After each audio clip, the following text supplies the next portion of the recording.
I would like to introduce to you the student speaker representing the university's undergraduates, Felicia Alcaraz, Psychology, Ontario.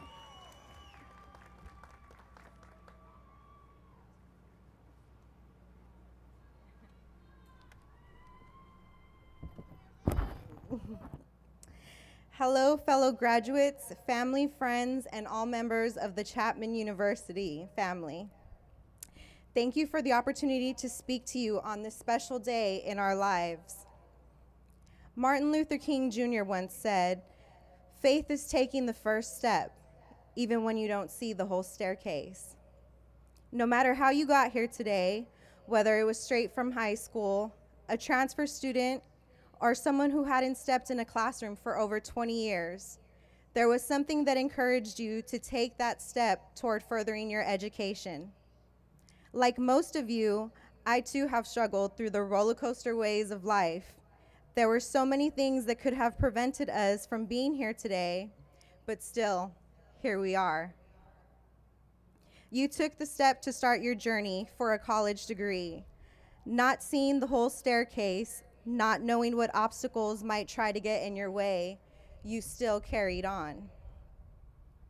Still, I bet most of you feel that this accomplished today should have happened sooner, or that it isn't as big of a deal as some might make it out to be.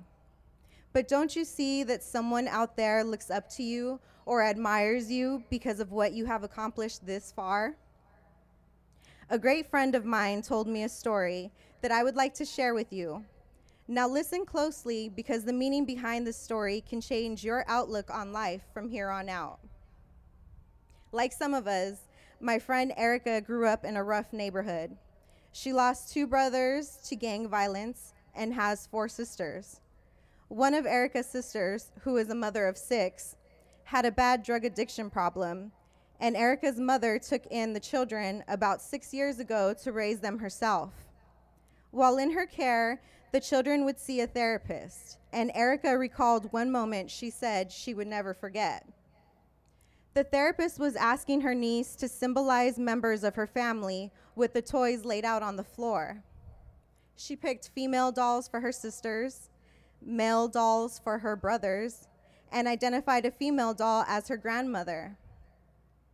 The therapist asked the little girl, "Who else lives in your household?" And she said that her aunts did. He then asked her to identify them with the dolls. She looked around, and surprisingly, she grabbed 2 big dinosaur action figures. Puzzled, the therapist asked why she chose to represent her aunts with dinosaurs instead of normal dolls.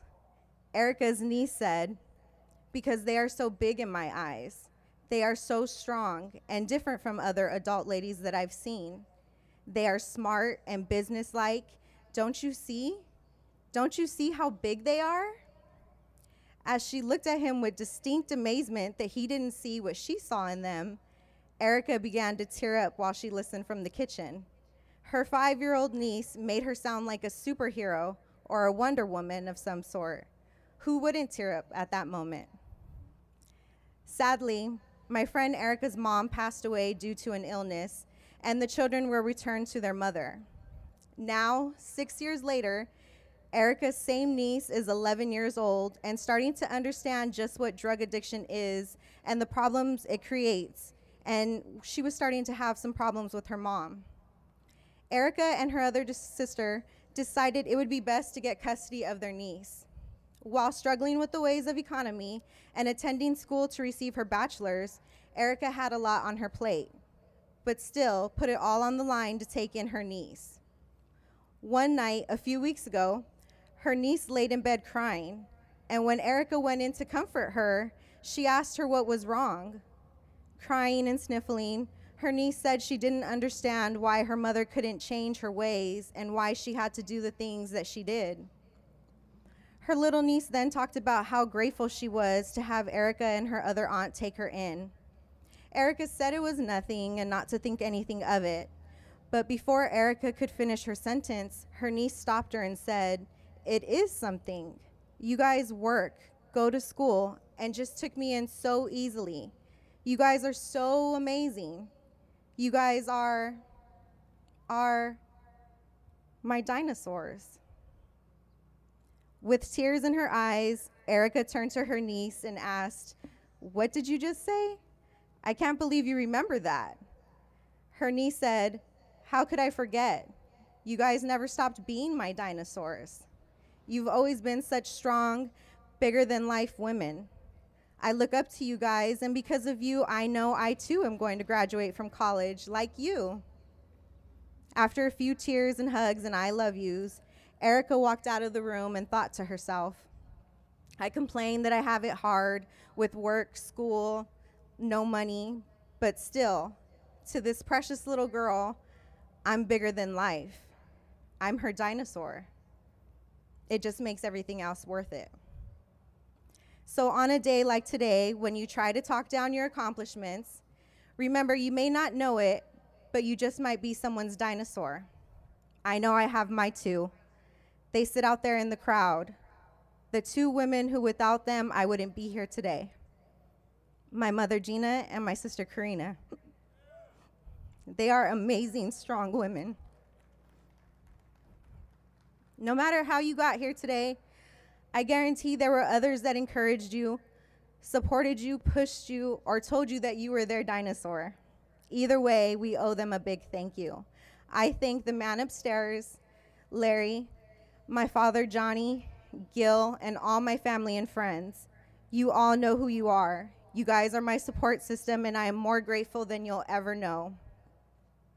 Now it's your turn, graduates. Come on, stand up and give a round of applause as a thank you to all of your supporters out there. Come on, stand up.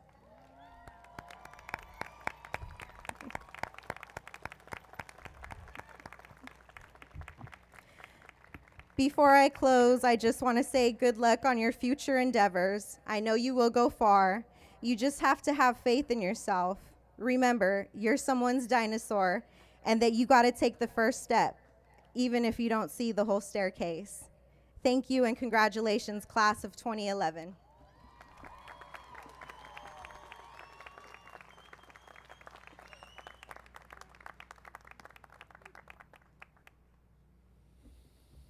Thank you for those inspiring words, Felicia. And again, your dinosaurs, again, thank you.